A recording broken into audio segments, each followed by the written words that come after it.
խաղաղության նախաստորագրված պայմանագրի նախագիծ։ Չեք կարծում, որ ավելի շատ պետք է ջանքերը այդ ուղղությամբ տանել, Ադրբեջանի հետ վերջնական խաղաղություն հաստատել, մտածել ինչպես Հայաստանի տարածքներից հեռացնել, քշել ադրբեջանցիներին, այլ ոչ թե զբաղվել մի կրոնական կազմակերպության ներքին գործերով, որի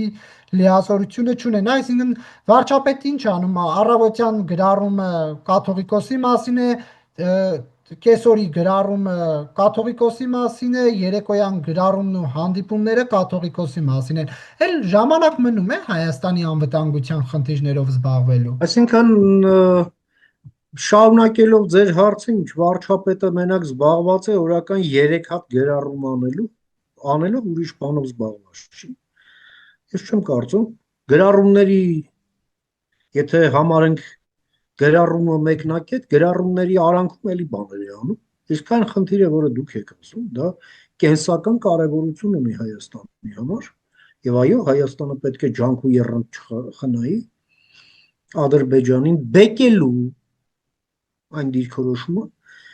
որ պետք է օր առաջ, իսկ ավելի ցանկալի է այս տարվա առաջին կեսին Ադրբեջանն այդ պայմանագիրը ստորագրի։